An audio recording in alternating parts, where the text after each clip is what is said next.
Nyakorom ga juang machiegni chenro mar poko pogore okiny makawuono chenro mar poko pogore biro ni kowuok e county mano ma Kisumu. Okiny makawuono pok mabendo raro rango en pok mano mar loso kek ka bende miyo kanyakla kod jaode mabendo okiny makawuono biro bedo kwa lemo gin jogo eko mabendo chako loso kek mano buore Kisumu kainde kinde thuolo mar higni 10. Gino manyiso ni en pok en kaluwore ni kek makamagi kata bed ni giloso mano mar ohala onge tiegruok moro amora ma bende ne giyudo mak mana ni gisani gin giwuona gichiwo tiegruok mano mar loso kek makamagi e kaunti ma Kisumu. Bed kono nyaka giko mar chenro makama kama tai nyinga en Sharon Ong'aw machiegni.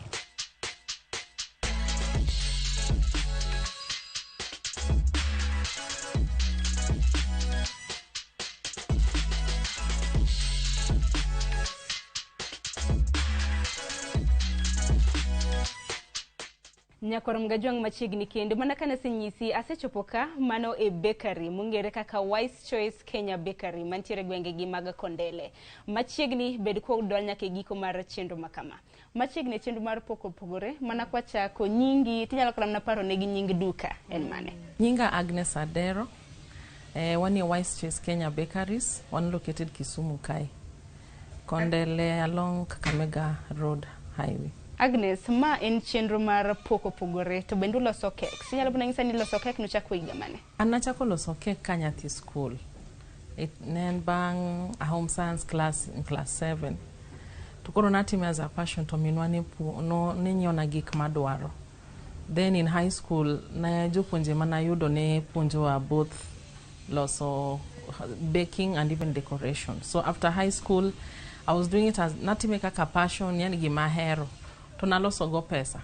Kinde wa machon cha results ni wuoga dwe mar 2. To ni naloso pesa mang'eny to bang' mano nacho ni mae gimo kawe. Koro namedo piagra kamedo idhiro siepe watu atimo kod gi jomose piagre modhi mbele. To kane wanyuomre it's now 12 years igni 12 masebede keny.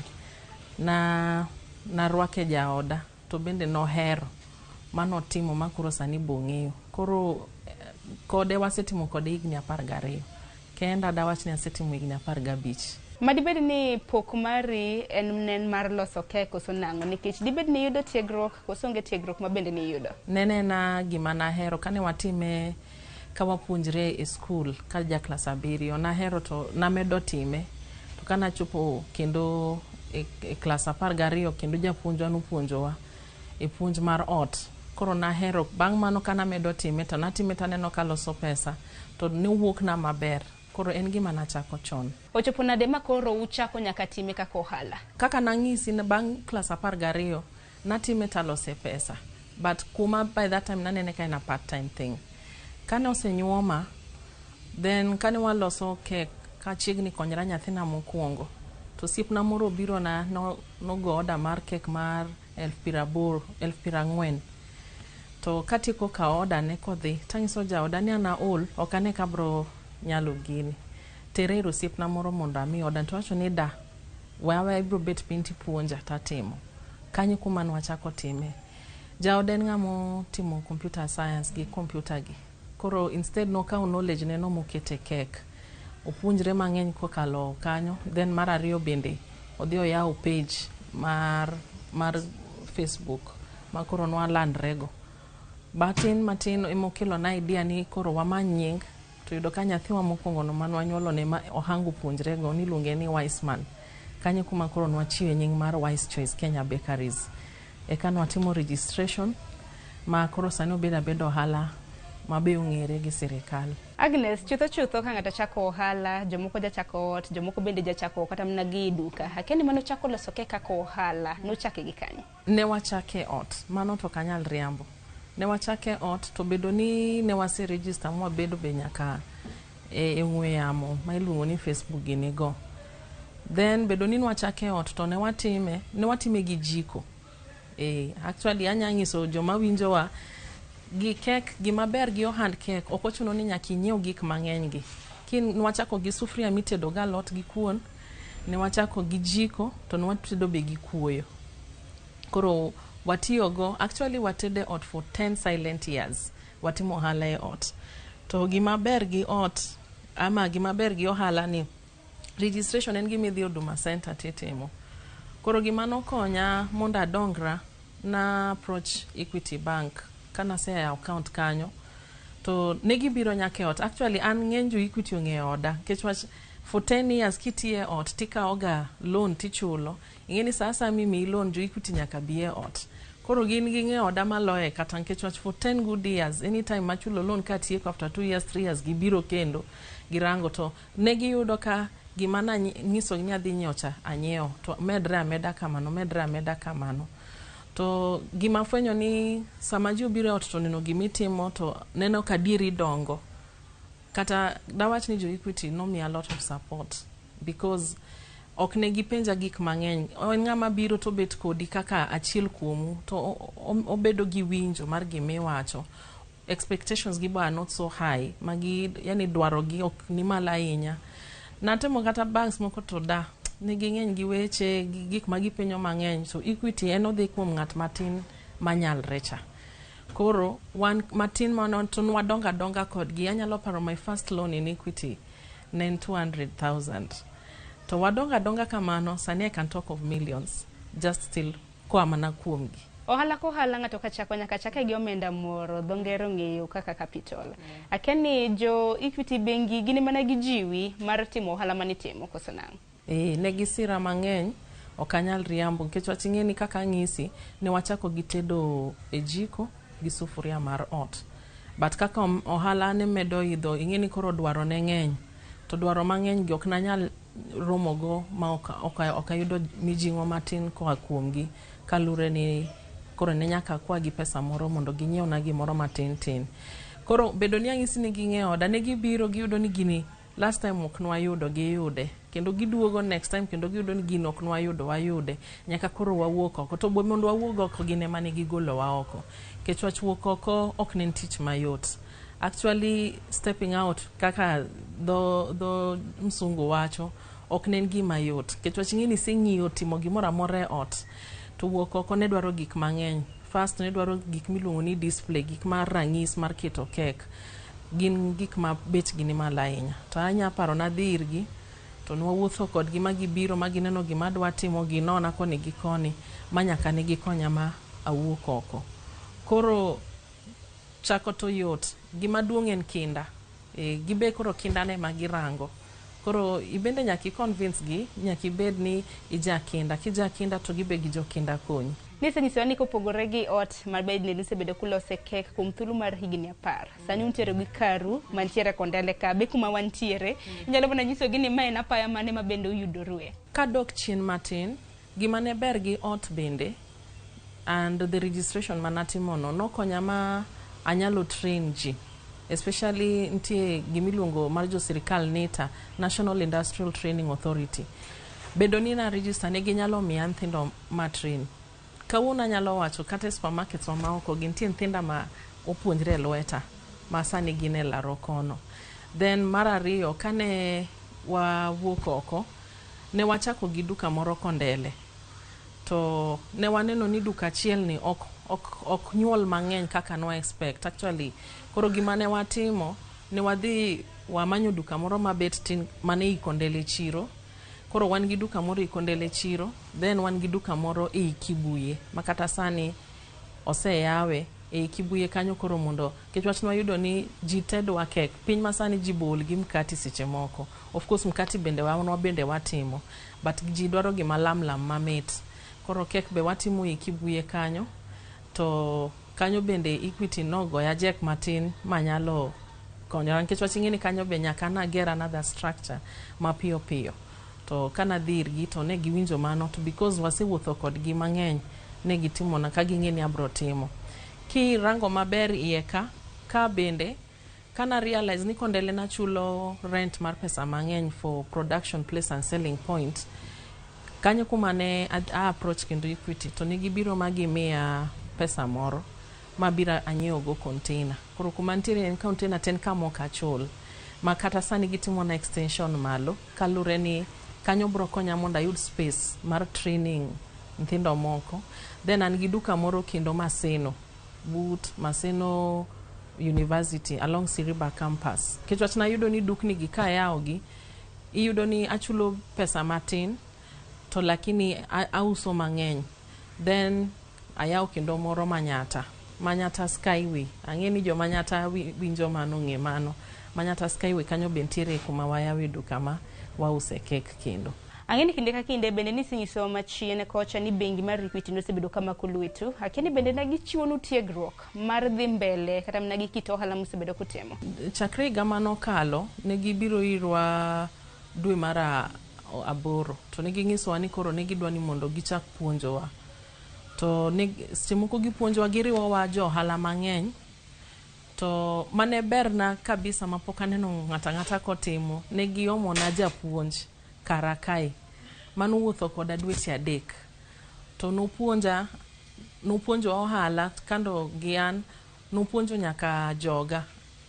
Gima bere mae kane wachako e ot ne wandiko mana ng'ata achiel bang' higni 5 but sani ka unen higni 12 sani wan gi karibu 6 to 8 staffs. To jotich ma kosekala 5 tijgi ok yot. Kichwa seche moko wacho gimoro anwa to kana kele japuonj ni noyiena ni onyalo loso gi joga. Kano loso kodgi naneno pogruok maduong' kata pachgi naneno kowilre ma pachgi olokre ne wach tich. To nopuonja kaka tiyo kodgi. Kichwa adiera mana kaka winjo mbakana nachako gi ot. Tingeni mano achako gi ot gi jaoda ji 2 but tingeni koro sama ng'at mar 2 3 biro ten ng'ama duong' mok nyathini obiro gi pache. To kane gikelo puonj ni actually nen dweche 3 nen higa mokalo dwe mar 10 nyaka dwe mar 12 nokonya mang'eny. And then tie puonj moko be mane gimiya koro abende natimo adjustments moko mane nyalo konya gi kaka handle jotijega. Akanya neno ka tich obedonwa mayot. To kata sani mwaloso ni gisebedo ka giluongowa in trainings ma giriwowa ji mang'eny ka gipuonjowa giwuotho kodwa. To gima ber be giwacho ni kata samin gi chandruok ma mari korka puonj moro midwaro to inyalo contact gi to gimiyi. Nano til moro toki kuma intiere kanyo dibede ni mano bende na achiel kuom yore ma bende customers magu nyalo nyiewo godo keksu. Kan gi customers tinde ng'eny customers wa out of 10 customers only 2 will pay you cash. Ng'eny gi kuma boro go bro dwaro chuli through till. Wan gi till mar jo Equity gimo ber na goni odhi account na direct. To konya mang'eny kodgi nikech kata sama gidwa ng'isa ni pok aketo pesa account gineno ka madonjo ng'eny kabisa nikech kaka nthi school in Maseno ng'eny giwero chudo gi till. To gimober go bende ni ginok ng'adgi. Koro ng'eni janyiepo dwaro gima yot onge giming'ade koro ginok ng'adgi tabe ok ng'ada nikech odonjo direct to my account because there are tills oko kae ma janyiepo ng'ado ta abendi ng'ada sama koro adwa kete account. Koro mae to samiore inyaore ok ng'adi tabende ok ng'ada. Koro Equity osebedo na mayot kabisa nikech koro akano pesa mayot. Wach moro ni adhi pango line ni na uso koro ater pesa e bank aonge go koro. Mokwongo kuom joma winjowa wanie ong'we yamo kaka Facebook account idhi Wise Choice Kenya Bakeries. Iye kanyo like our page, ihero page no. Nitie gima ibro diyo kanyo mar hero. Kisehere to ibro yudo nembniwa kanyo to bende ibro neno gik midwaro tinyalo yiero. Actually anya wacho kuma diera kinde mwasebedo ni ng'eny ji yudowa online. Nikech online business is good. Tanyalo wacho confidently one very reliable. Anase yudo nyaka nyarana ma uso mtoka kae nogona sim from Dubai or order cake online obiro ma deliver eko chula. So we are very reliable to most of our clients wa yudo online. Koro moko nya yudo online kidak manyati nya yudo wa Skyway shop kanyo kin Kondele nya yudo e duka wa Makondele but ndiye bath flyover butchery kanyo gi bathe kanyo en kar M-Pesa to kendi use cake. Iluongo ni Wise Choice Kenya Bakery waketo billboard kanyo. Then Kibuye bende currently apparently we are the only ones doing cake Kibuye makoro wakete duka apart from joma maybe nyalo wuotho godo. Koro Kibuye ng'eny jo Kibuye kana wuotho kaloso kodgi nafwenyo ni ging'e products wa. Koro Kibuye bende nyalo order. So for these points gima ber gi these selling points ni kasharo ni idwa kawo cake ni Kibuye ibro kawe Kibuye. Ka kiny wiyo mi ni idwa kawe gi Kondele ten birthday cake abro loso ni maber tatero ni duka ma Kondele. kidwa loso keke, kidwa kawo kek nigi kata in the production point bende nyalo biro mikawe. Waloso birthday cakes, twaloso be wedding cakes. Ing'eni ng'eny ji paro ni ng'at maloso wedding cake ok los birthday. To koso ng'ama loso birthday cake ok los wedding. Cake tindo ken birthday gi wedding kende.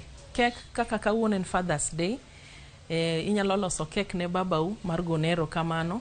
Cake inyalo loso kata ne ng'ama jatuo. King'ise ni wakwayo ni mondo ichang mapiyo, inyalo loso ne cake. Waneno ka okonyo ji mang'eny. Cake kata kinyako majaber kaka in idhi nyomi, bende inyalo loso cake maber to mar rwako wendi ma oche ma koro luore dala kanyo. Koro cake tindo ok los ne arus kende kata ne birthday kende. Mar adek bende wapuonjo. Piny masani ok inyal rito tich ma andika kende. An personally an apiagra ginene ebe counseling psychology at this school ma puonjra mabet matimo piny makalo. But ing'eni ok idiketri ni mano kende mitime.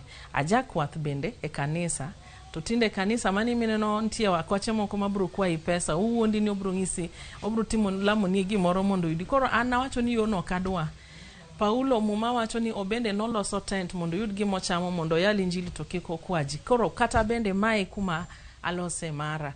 Koro da her ng'iso ji kata mine kata wuone wae ot. Nthindo matinde apart from puonjo gi tich mar kalam, puonj gi bende tij lwedo. Gima ber gi ohala ni ng'ato ok di mai. Mar adek anawacho ga ni gima ber gi ohand cake ka ng'ato go order for example mar cake mar 2000.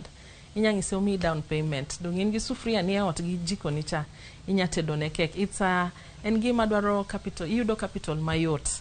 Koro sami loso tibedo gi profit nyachamo nus to nus inyanyiewo go gik moko. Ohala ni Agnes wacho ni in kanyakla kod jaodu setime kuom thuolo madir hew igni 10. Ang'eni ohala ko ohala nigi ber gi rach mare. Keni ber mane moseneno, rach bende nyalo mna nyiso ma bende nyalo bedo ni nitiere. Ber ne twasebedo go mang'eny, ok anyal riambo. En gima inyapo kokelo ni pesa mang'eny dichiel. To be ma yuso matin tin ni ok inyal dokot gi lweti nono. En makmana ni kakinde mar COVID to noinyowa. Kechwasanya paro particularly the day manoland ni COVID odonjo Kenya. No yudo kana nan gi order mar 120,000 of cakes. Of course there were negin cakes mopogore opogne. Nenti mar arus, nenti jo hospital moro ne yao hospitandgi gibende negi miya order mar 45,000. The moment manoland ni COVID odonjo Kenya, kamano e kaka gimora mora nuchung'. Koro during COVID kan wawinjo matek. To bende dawachi, chiemo nigi berne. Kechwach kati COVID kain as much as ne onge bedo e moro. Nyathi to ne nyaka yuagne mama ni ento dwaro kek. To iniyudo ka jonyuol ne bira to kao kek kumwa. To dhi to bedo go ot gi nyithindgi to chamo kata ka koro girwako welo. Achiedh nadi osebedo, dawach ni adier kata osiepewa mang'eny manen gi bakery kuonde moko ng'eny gi oseloro, ok anyal riambo because bakery production cost ne en quite high martin. Mane momiyo awacho in kaka johala nyaki bed gi jok miwuotho go kaka jok miluongo ni jo Equity go. Kechwat sami wuotho kode gimoro oyungi matin onyalo konyi. Pesa mar kek en gima donyo matin tin. Mane miyo nyaka wawuoth gi jogi. Gima koro sani watimo extension kata malo kumwa bedeni. En gima kao pesa mang'eny. But gin ginyamiyi go dichiel. Tin koro inyalo chulo gima tin. To gima dawach mana ko halate nyaki twe chunyi. Nyaki ng'eni ka yude konte yudo koni. Mar ariyo bende tedo ing'eni en gima oyarre. Ok en gimoro achiel. Seche moko iluonga e nyombo ni mondo ater kek to banda tedo be wanyalo tedo. Koro mano bose konyowa mang'eny. Kechwat sama watedo ni bende konyowa wanyalo timo outside catering especially for corporates. Watero chai ang'o. Watimo be cookies. Watimo other snacks. To mago be konyowa sama oluonga ni mondo ater chai kati office moro. Atimo production everything koa kae. Onge wach moro ni adhi nyom kati ama adhi nyom cookies mondo aket. Kechwat ing'eni when doing production kata maybe sema atero nu chai. Okibi wacho ni chai udwaro gi kek kende. Seche moko mandas moro nyaka lware iye kanyo. Koro gima dawach ni dhi to sedhi kodwa maber nikech wacho yao no ohala moro kaka koro tedo ne jino nikech in kiseng'eni aja ted kek. Pachi ong'eni alot gi kuon ba nyalo mana dwalo. Koro osekonyowa mondo wamed yarre mang'eny. Agnes chien kacha ne sewacho ni bende nitiere trainings mutimo, nitiere ji ma bende utiego. Inyalo mana nyiso kutende gima thoth gi tiegruok mutimo titime gi pesa di. Nitiere training mar ng'at ma pok otedo kek kata matin. Ing'eni seche mokin odi segateme kate ot. But nitiere training ma ng'at ma pok otemo kata matin iluongo ni beginners class. To beginners class watimo for 2 weeks. To wakaw mana 15,000 kende. Beginners class ni kiyudo jakinda kisetime en gima inyamedo timo kata kinie ot. Mar ariyo, in gi an opportunity mar penjowa gimoro sama ikwamo. Gima da ng'isi Sharon gi adiera, wan wabende ok obedonwa wuoth mayot. Kalure ni nitie gik ma seche moko mteja kelo ni dwaro, tipari ni gini ilose nang'o, ting'ade nang'o, to kitemo penjo jatedo nyawadu mar kek ok ong'isi. Koro gimoro achiel mane wawacho gi jaoda ma watiyogo kae, ni chieng' kwa bedo gi nwapuonjo nyathi moramora kata ng'ata. Gimokwongo ni saa asaya ma en gi chandruok moramora, nitie gimodwa penjo, wamiye thuolo mar gonwa sim to wang'ise. Ok wang'ise ni mano kendo duoge class, unless en gima very complicated, wang'ise ni en class moro. The second level en master class, ma en boka 2 weeks at 20,000. En koro wapuonji loso wedding cakes, because ing'eni wedding cakes nigi technicalities gi kit maupe mitiyogo. However, ntie training mar general training and overall, mamano wakaw 70,000. Berne mae en ni koro wabro puonji nyaka gik mwausogi, kaka cookies, queen cakes ang'o, en a full course, kamane kaka waluonge. En full course because en wapuonji gik mang'eny, wapuonji gik makori neno kaka waloso banana cake, carrot cake, and gik machal kamago. Ohala kaka mar loso cakes en ohala mag bende ang'eni kata mna jomoko bende timo. Wise choice ka hakeni pogruok mane mantiere cake magu gima samoro miloso oko kata mne county ma Kisumu ka. Nang' meni ng'ato bi wise choice to cake dhi e duka moro. One thing, number one very reliable. Kata we can work under pressure, we can multitask. And of course, one very reliable ni sami wachecha. Wabro time kechwach ok wachal fundi nanga to keka nitie joma gin fundi nanga ma osane obro kalosa. Mar ariyo, quality wa en quality maber kechwach oko kae ibro yudo ni pogruok wa nitie cakes moko kaka for example makoro ranyisi aparo ni nyalo ng'iso. Nitie cake miluongo ni fondant cake, fondant decoration. Ng'enyne magi supermarket mang'eny ok ohero losogi. Koro for us that's a plus. Kechwach koro timo this decos ma tindo hero gik machal kamagi, gik ma nigi cartoons magineno to kendo onyalo chamo gimachal kamano. Mar ariyo, gimomiyo bende wapogre gi jomoko, waloso even nutritious cake, like rabolo makoro waloso cake mar rabolo. And then waloso kata cake mar carrot, waloso kata cake gi moringa seeds, kata roselle. Gik machal kamagi gin cakes ma boost the immunity. It's a nutritious cake. Like moringa is so good with kidney, kata joma nigi cancer. Roselle is so good kum joma onge remo. Mama no be wang'eyo. It's like gima, ingeni gik machal kamagi jok kata gimadho gi oko. Koro, one tie kaka waketo into a powder form, tishamogi. Then waloso lactation cookies. Lactation cookies wanjo mamine, ng'enywa, especially Nyanza kayo kabiluru wacho, okwathor yudo chak mang'eny samwadho dho nyathi. To waloso lactation cookies, makanyo ntie chia seeds, brewers mix, koro gik machal kamagi konyo e ginene dho nyathi. To kata lactation cookies go waketo nyaka moringa seeds. Magi gik ma boost chak. Wasebedo gi mine mang'eny mose testify ni gisechamo ginene lactation cookies to chak wuok mang'eny.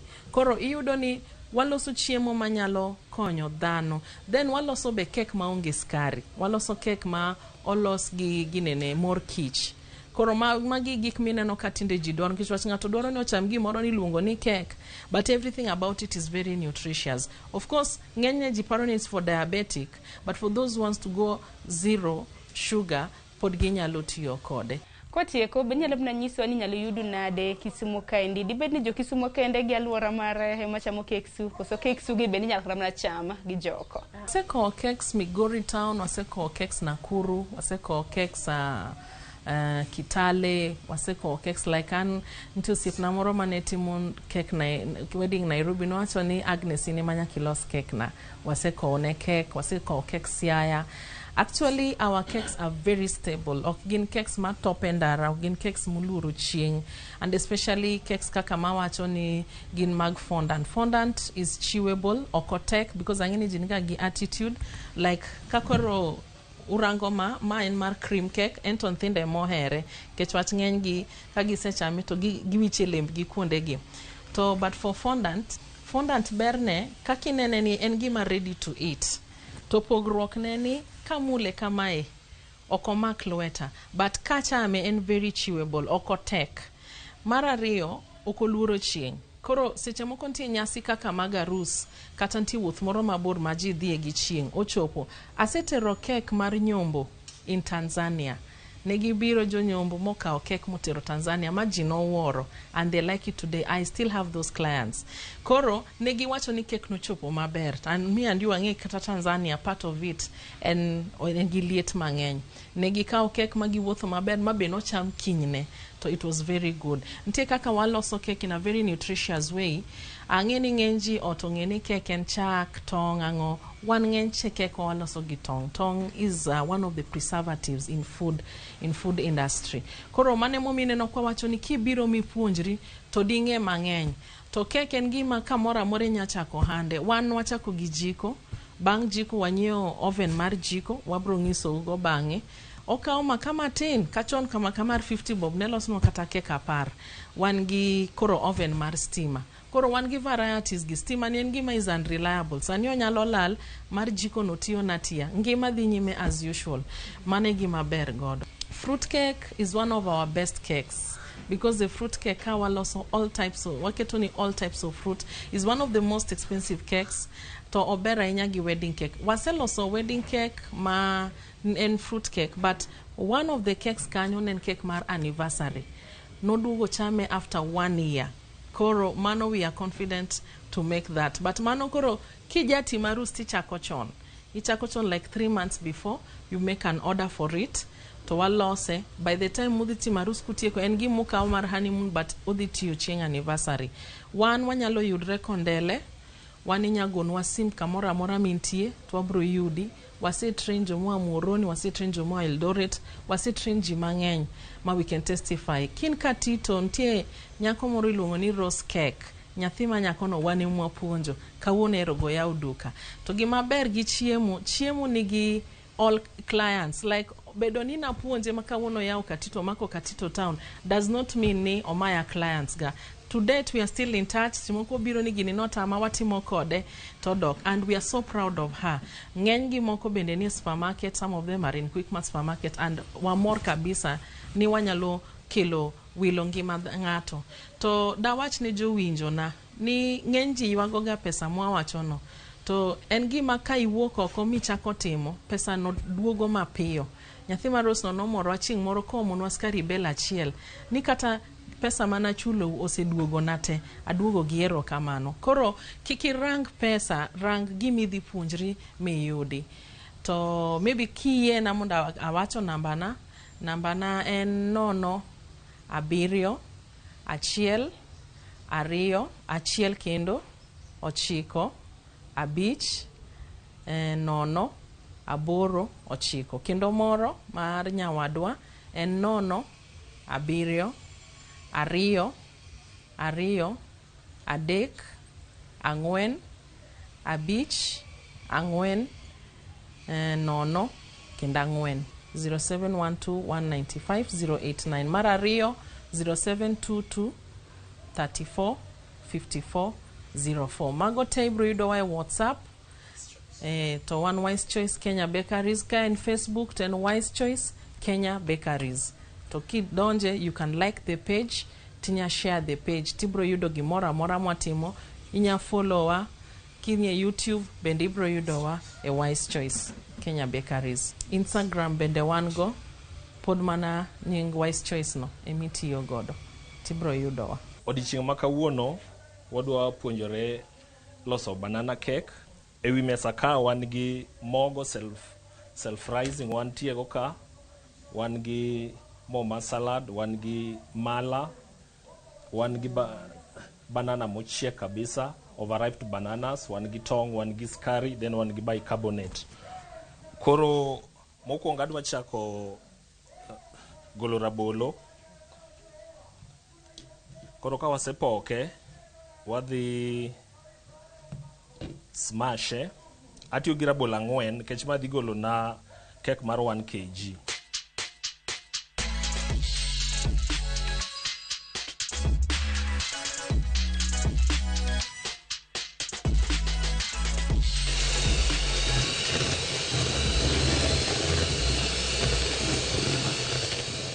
Koro kasiruwe kamano, koro mae rabondwa mosechiek. Then the next step, akawo mo, ma en mo salad, akete bowl. En 250 ml. And then akawo sugar. This is 1 cup. 1 cup and is equivalent to 250 grams. Koro atiyo gi 1.5 cup of sugar.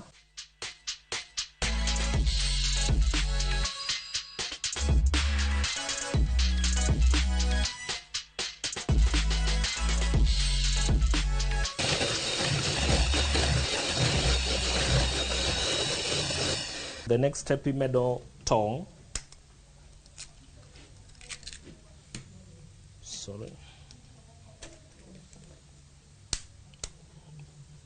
Itiyo gi tong' 4.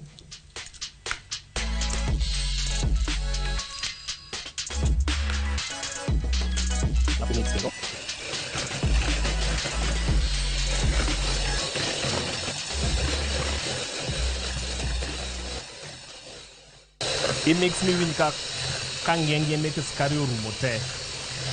Koro i make sure ni mixe maber. Kata kionge hand mixer, pod inya tiyo gi oluth kuon mari madala. Ka in ng'ama nitie kama stima onge, pod inya tiyo gi oluth kuon. I-mix mi make sure ni ng'enge mar skari orumo te.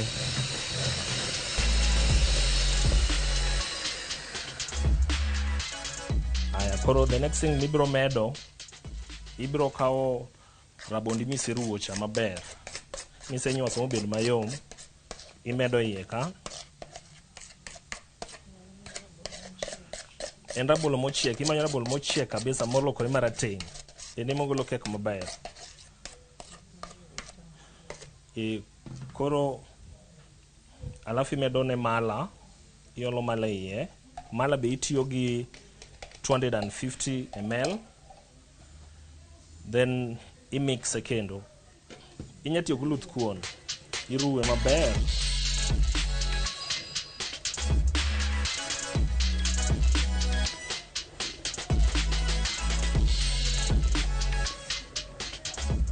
Koro ka in gi hand mixer bende pod inyalo tiyo go.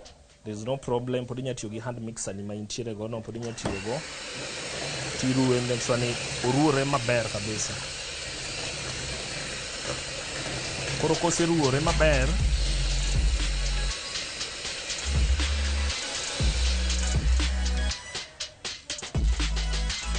tikawo mogo itiyo gi 500 grams.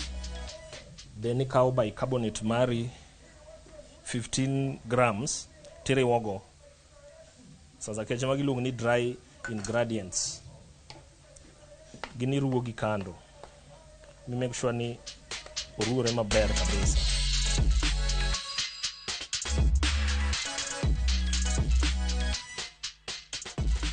Aole iye ka, amedo. Kaseolo, then aruwe kendo maber.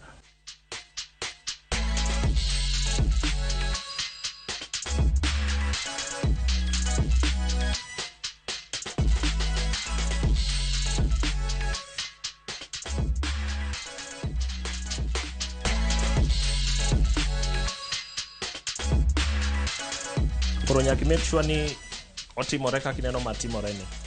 Ineno kaka otimore? Yeah, this is the right mixture mare. Koro magi ase prepare tins mekwa. Koro igi chal kama. Ma is ready. Then koro adwa keto solution mara iye ka.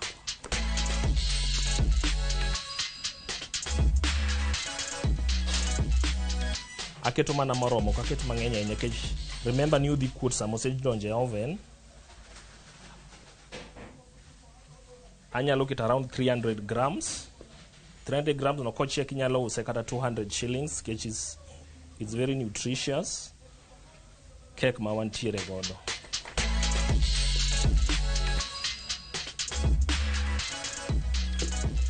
Anyalo kete e muffin cakes magiluongo ni muffins. Ya koro kata kin gi welo magi nyalo miyo wendo achiel to chamo. Koro kecha dong gi solution kar ka, a make sure nango ni lweta ler, ka lweta osebedo maler koro akete iye ka.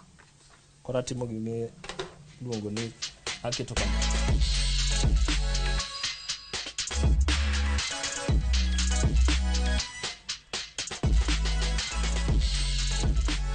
Koro ma asetieko keto. Mako luongo ni muffins, ma koro ka in gi welo inyamiyo wendo achiel to madho go chai maber. Ama kin gi oche molini dala kanyo inyalo tiyo godo. Koro kaseketo kama tatere oven aketo at 190 degrees Celsius. Koro wabiro kama oven nitiere. Koro ginene wasetimo giluongo ni preheating. Madong oven mwatiyo godo en double decker oven. Koro watiyo gi decker mamalo. Koro wa make sure ni mach ni around 190 degrees, nitie mach mamalo gi mach mapiny. Koro akete I make sure ni adjust mochopo around 190 degrees, mamalo gi mapiny 190 degrees. So of course ang'eno bro dok piny. Ya koro oven ni nyaki preheat, mano bro prevent cake ni ok sink piny. Koro maro osebedo preheated, koro wakete i oven. Kech koro liet. Wakete i oven ochiegi. Ya koro kwaseketo kama then waumo, then wamiye time mare. Koro atimo ne time setting mare. Koro amiye 35 minutes. After 35 minutes then wabro duogo wane kaka cake chare.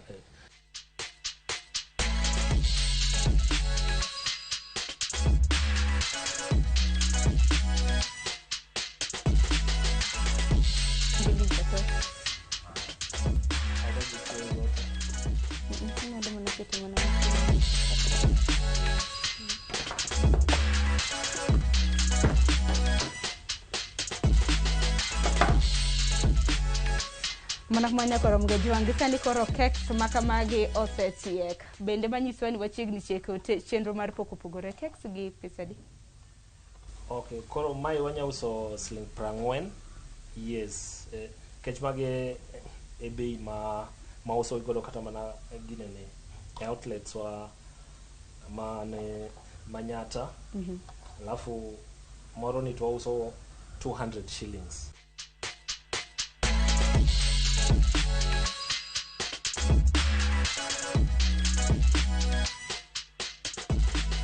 Likicholie nyakoro mgejuang abo mana bilo matin. Yaro mana nyako mrokwa. Kwa manya koro mgejuang gi kanyo ben makilwe giko mar chenro mar poko pogore cake mit takekra na los ko sa mere chamo cake. Nyakoro mgejuang asebilo cake ni mit kendo hagoni rekomano Jona gi Agnes kuom rwako wa he kambi wodo chima kawuono mar nyiso kit pok mabendo timo. Kok manya koro mgejuangi kanyo ben makilwe giko mar chenro mar poko pogore kiny makawuono nwabiro ni achiel kachiel kwantiere county mano ma Kisumu e duka mar cake mabendo ng'ere kaka Wise Choice mabende nitiere gwenge gi mag Kondele na gisechiwo namba gi kanyo kit pok mabende gitimo bende nagocho ni gichiwo tiegruok. Koro ini thuolo mar penjo gi penjo mora mora. Warad kendo e odiochieng' machielo mano juma mabiro e chenro mano mar pok opogore. Wan we adhi mbele gi chamo cake. Sawa.